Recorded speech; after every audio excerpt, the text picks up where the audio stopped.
At ito na nga, magluluto tayo ng crispy pata dito sa kubo. Ayan.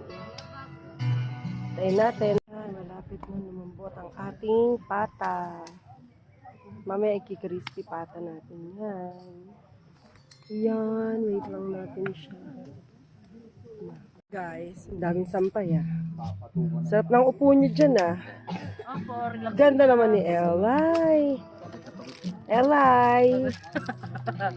Magluluto tayo ng tanghalian pero upo muna tayo dito sa dahil ang fresh ng hangin. Hello ka, Sis Bear. Hello ka, Ella.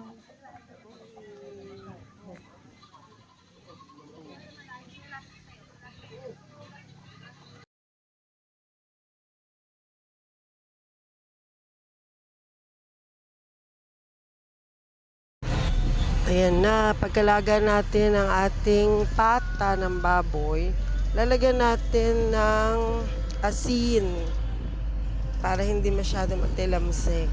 Tapos ihitan pa natin siya ng konti dahil may mga konti-konti pang bala-balahibo. Yan, konti lang. At pagkatapos, in-air dry natin siya, pinahanginan natin. So, ayan, ang dinagipirito.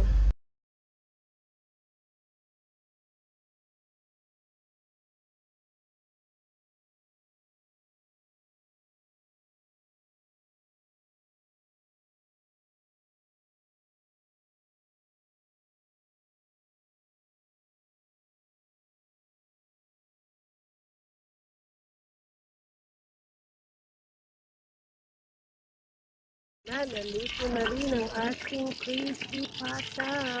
Aahulin na natin at titikman na yan. Nalagyan natin ito sa dahon ng saging. Ating crispy pata.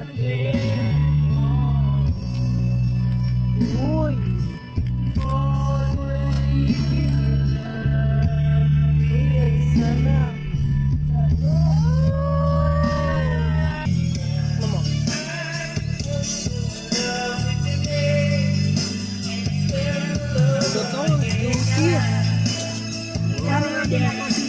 Oh, juicy guys.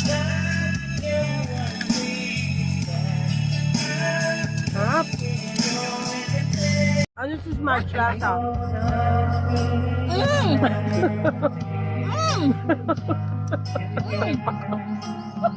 Thank you for watching. Follow for more.